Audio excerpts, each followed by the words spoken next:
Hi friends, இப்போ நம்ம என்ன பார்க்குறோம் அப்படின்னா combined technical service examination diploma R ITI லெவலில் கேட்ட கொஸ்டின்ஸில் இருக்க பாலிட்டி கொஸ்டின் சீரீஸ் தான் பார்க்குறோம். அதோட பார்ட் 2 பார்க்குறோம். பார்ட் 2ல் கொஸ்டின் நம்பர் 1 பார்க்கலாங்களா? கொடுக்கப்பட்டுள்ள கட்சியின் பெயர்களை அதன் தலைவருடன் பொருத்தி காட்டுக அப்படின்னு கொடுத்துருக்காங்க. ஃபர்ஸ்ட் ஸ்டேட்மெண்ட்ல என்ன கொடுத்துருக்காங்க அப்படின்னா தேசியவாத காங்கிரஸ் கட்சி, அதோட தலைவர் ஆலன் ஆக்டிவியன் ஹியூம் அப்படின்னு கொடுத்துருக்காங்க. ஃபர்ஸ்ட் ஸ்டேட்மெண்ட் அப்படிங்கிறது ராங். ஏன்னா இந்திய தேசிய காங்கிரஸ் கட்சியோட தலைவரா இல்லை அது தொடங்கிறதுக்கு காரணமாக இருந்தவர் தான் யாரு அப்படின்னா ஆலன் ஆக்டிவியன் ஹியூம். அதனால ஃபர்ஸ்ட் ஸ்டேட்மெண்ட் அப்படிங்கிறது ராங். கொஸ்டின்ல கொடுத்துருக்க அந்த தேசியவாத காங்கிரஸ் கட்சி அப்படிங்கிறதோட தலைவராக இருந்தவர் யார் அப்படின்னா சரத்பவர் அப்படிங்கிறவர் தான். இந்த கட்சி எப்போ தொடங்கியிருப்பாங்க அப்படின்னா 1999 தான் தேசியவாத காங்கிரஸ் கட்சி அப்படிங்கிறது தொடங்கியிருப்பாங்க.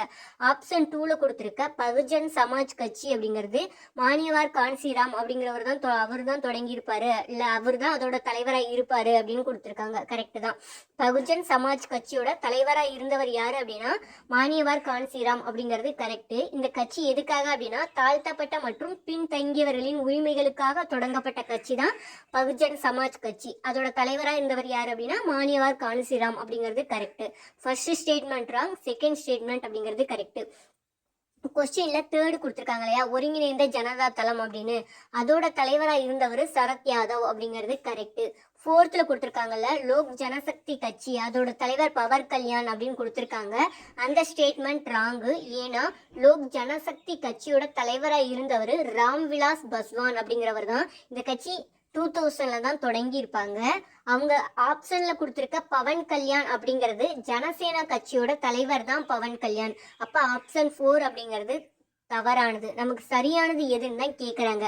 அப்ப ஆப்ஷன் 2 and 3 தான் கரெக்டான ஆன்சர். கொஸ்டின் 2 பார்ப்போம். கீழ்கண்டவற்றை பொறுத்துக. ஒரு மேட்சஸ் கொடுத்துருக்காங்க. ஃபர்ஸ்ட் ஸ்டேட்மெண்ட் அப்படிங்கிறது நுகர்வோர் பாதுகாப்பு சட்டம் அப்படின்னு கொடுத்துருக்காங்க. நுகர்வோர் பாதுகாப்பு சட்டம் எப்போ கொண்டு வருவாங்க அப்படின்னா 1986 தான் கொண்டு வருவாங்க. ஃபர்ஸ்ட் ஸ்டேட்மெண்ட்டுக்கு 1, அப்போ 1க்கு 1 அப்படின்னா ஆப்ஷன் டி அப்படிங்கிறது கன்ஃபார்ம் ஆயிடுச்சு. மற்றதையும் பார்ப்போம். செகண்ட் ஸ்டேட்மெண்ட்ல கொடுத்துருக்க தேசிய நுகர்வோர் ஆணையம், தேசிய ஆணையம் அப்படின்னு கொடுத்துருக்காங்க இல்லையா, அந்த தேசிய ஆணையம் அப்படிங்கிறது எதை குறிக்கும் அப்படின்னா தேசிய நுகர்வோர் குறைதீர் ஆணையம் அப்படிங்கிறத தான் குறிக்கும். அப்போ அந்த தேசிய நுகர்வோர் குறைதீர் ஆணையம் அப்படிங்கிறது 1988 வருஷம் வந்து கொண்டு வந்திருப்பாங்க. தேர்ட் ஸ்டேட்மெண்ட்ல கொடுத்துருக்க தேசிய மேல்முறையீட்டு அதிகார வரம்பு அப்படின்னு கொடுத்துருக்காங்களா, அது வந்து 30 டேஸ்க்குள்ள நம்ம ஃபைல் பண்ணணும். அதாவது நீங்க வந்து மாநில நுகர்வோர் குறைதீர் ஆணையத்துல ஒரு கேஸ் ஃபைல் பண்ணியிருக்கீங்க, அவங்க கொடுக்குற ஜட்ஜ்மெண்ட் வந்து நமக்கு திருப்திகரமா இல்லை அப்படின்னா நம்ம அடுத்து எதுக்கு நம்ம மேல்முறையீடு பண்ணுவோம் அப்படின்னா தேசிய நுகர்வோர் குறைதீர் ஆணையத்துக்கு நம்ம மேல்முறையீடு பண்ணுவோம். அந்த மேல்முறையீடுங்கிறது ஜட்ஜ்மெண்ட் கொடுத்த 30 டேஸ்க்குள்ள தேசிய நுகர்வோர் குறைதீர் ஆணையத்துல 30 டேஸ்க்குள்ள பண்ணியிருக்கணும். அதே மாதிரி மாநில மேல்முறையீட்டு அதிகார வரம்பு அப்படின்னு கொடுத்துருக்காங்களா, அதுக்கு வந்து 45 டேஸ். இப்போ ஒரு டிஸ்ட்ரிக்ட், அதாவது மாவட்ட நுகர்வோர் குறைதீர் ஆணையம் ஒரு தீர்ப்பு கொடுத்துருக்கு, அந்த தீர்ப்பு நமக்கு திருப்திகரமா இல்லைங்கிற பட்சத்துல நம்ம எங்க அடுத்து ஃபைல் பண்ணுவோம் அப்படின்னா மாநில நுகர்வோர் ஆணையத்துல தான் பண்ணுவோம். அப்ப அவங்க கொடுத்த ஜட்ஜ்மெண்ட்ல இருந்து 45 டேஸ்க்குள்ள மேல்முறையீடுங்கிறது நம்ம பண்ணணும் அப்படிங்கிறது தான் இந்த இடத்துல கேட்டிருக்க கொஸ்டின். அப்போ இது கரெக்டான ஆன்சர் அப்படிங்கிறது 1432 ஆப்ஷன் டி அப்படிங்கிறது தான் இதுக்கு கரெக்டான ஆன்சர். கொஸ்டின் 3 பார்க்கலாம். கீழ்காண்பனவற்றுள் பொருத்தமற்றது எதுன்னு கொடுத்துருக்காங்க.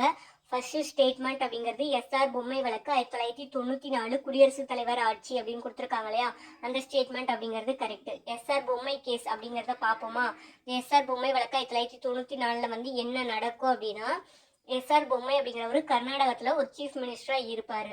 அங்கே இருக்கிற ஆளுநர் என்ன பண்ணுவார் அப்படின்னா இந்த கவர்மெண்ட்ல வந்து பெரும்பான்மை இல்லை அப்படின்னு சொல்லிட்டு குடியரசுத் தலைவருக்கு ஒரு அறிக்கை வந்து அனுப்பிடுறாரு. அதனால அங்கே என்ன பண்ணுறாங்க அப்படின்னா ஸ்டேட் எமர்ஜென்சி டெக்ளேர் பண்ணி ஆர்டிகல் 356 படி ஸ்டேட் எமர்ஜென்சி டெக்ளேர் பண்ணி அங்கே குடியரசுத் தலைவரோட ஆட்சியை வந்து ஜென்ரல் கவர்மெண்ட் வந்து கொண்டு வந்துடுறாங்க. அதை எதிர்த்து எஸ்ஆர் பொம்மை அப்படிங்கிறவர் கோர்ட்டில் வந்து கேஸ் ஃபைல் பண்ணுறாரு. கோர்ட் வந்து அதை விசாரிச்சுட்டு என்ன சொல்றாங்க அப்படின்னா ஒரு ஆளுநர் வந்து தனியா வந்து அந்த கட்சிக்கு பெரும்பான்மை இருக்கா இல்லையாங்கிறத முடிவு செய்யக்கூடாது, சட்டமன்றத்துல ஃப்ளோர் டெஸ்ட் நடத்தி நிரூபிச்சு அவங்களுக்கு பெரும்பான்மை இல்லை அப்படின்னா மட்டும்தான் அங்கே என்ன பண்ணணும் அப்படின்னா குடியரசுத் தலைவர் ஆட்சி கொண்டு வரணும் அப்படின்னு சொல்லிட்டு என்ன பண்ணுறாங்க, தீர்ப்பு கொடுத்துட்றாங்க. அதுதான் எஸ்ஆர் பொம்மை வழக்கு 1994 குடியரசுத் தலைவர் ஆட்சி அப்படிங்கிறது.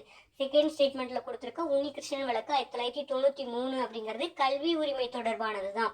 உன்னிகிருஷ்ணன் வழக்குல என்ன நடக்கும் அப்படின்னா, உன்னிகிருஷ்ணன் அப்படிங்கிறவருக்கு கல்வி பெறுவது அடிப்படை உரிமையா இல்லையா அப்படின்னு கேட்டு கோர்ட்ல வந்து ஒரு கேஸ் ஃபைல் பண்றாரு.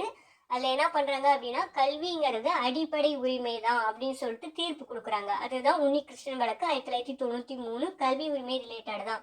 இந்த கேஸுக்கு அப்புறம் தான் என்ன பண்ணுவாங்க அப்படின்னா, 86வது சட்ட திருத்தம் 2002 மூலமா ஆர்டிகிள் 45 திருத்தப்பட்டு ஆர்டிகிள் 21A வந்து சேர்ப்பாங்க இல்லையா, அது வந்து இந்த கேஸுக்கு அப்புறம் தான் கொண்டு வருவாங்க. அதுக்கப்புறம் தான் கல்விங்கிறது அடிப்படை உரிமையில வந்து சேர்க்கப்படுது.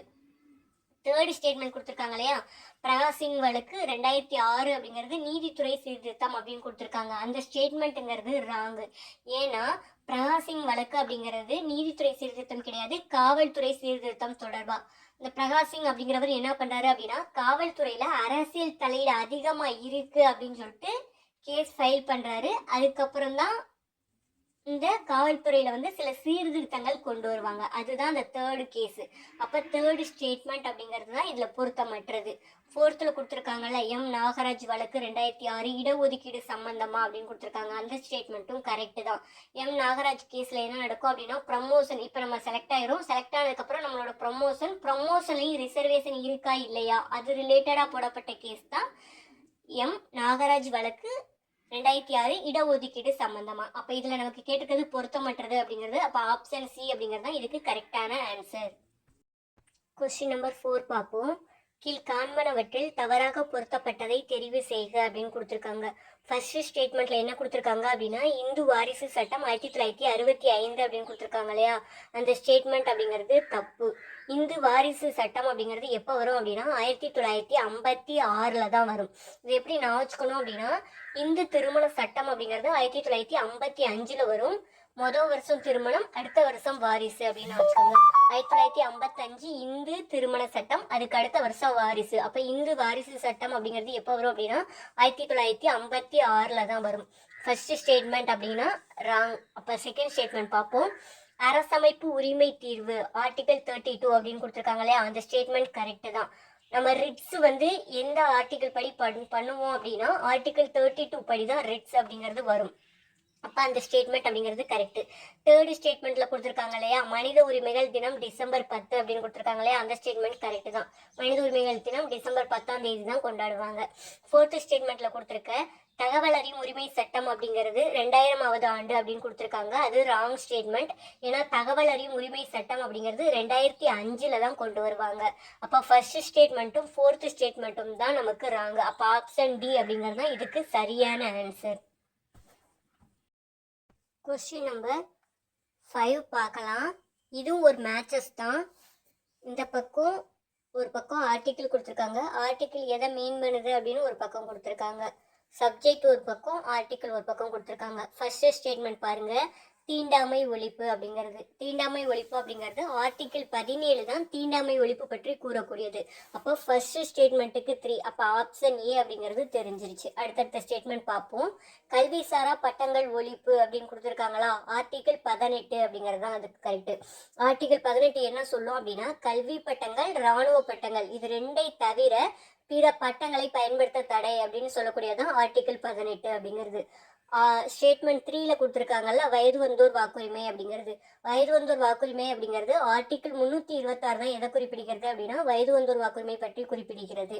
ஆப்ஷன் டில கொடுத்துருக்காங்க இல்லையா, அரசு வழிகாட்டும் நெறிகள் அப்படிங்கிறது ஆர்டிக்கிள் 39ல வரும். அரசு வழிகாட்டும் நெறிமுறை கோட்பாடுகள் அப்படிங்கிறது நம்ம அயர்லாந்துல இருந்து எடுத்திருக்கோம், அதை நான் வச்சுக்கணும். தேங்க்யூ. கொஸ்டின் நம்பர் 6 பார்ப்போம்.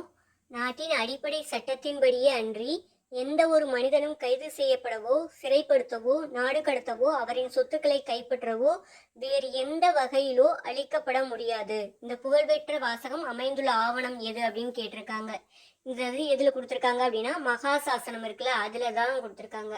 நல்லா ஒரு தடவை பார்ப்போம். நாட்டின் அடிப்படை சட்டத்தின்படியே அன்றி எந்த ஒரு மனிதனும் கைது செய்யப்படவோ சிறைப்படுத்தவோ நாடு கடத்தவோ அவரின் சொத்துக்களை கைப்பற்றவோ வேறு எந்த வகையிலோ அளிக்கப்பட முடியாது. இந்த புகழ்பெற்ற வாசகம் அமைந்துள்ள ஆவணம் எது அப்படின்னா மகாசாசனம் இருக்கு இல்லையா, அதுலதான் இந்த ஸ்டேட்மெண்ட் அப்படிங்கிறது இருக்கு.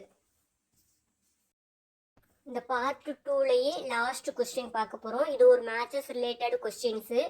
ஒரு பக்கம் ஆர்டிகிள் கொடுத்துருக்காங்க, இன்னொரு பக்கம் சப்ஜெக்ட் அப்படிங்கிறது கொடுத்துருக்காங்க. ஆர்டிகிள் 38 அப்படின்னா சட்டத்தின் முன் சமம். அதாவது இந்த மேட்சஸ்ல டைரக்டாவே எல்லாமே மேட்ச் ஆகிற மாதிரி கொடுத்துருக்காங்க. ஆர்டிகிள் 38 அப்படின்னா சட்டத்தின் முன் சமம். ஃபர்ஸ்ட் ஸ்டேட்மெண்ட்டுக்கு ஃபர்ஸ்ட் ஆப்ஷன்.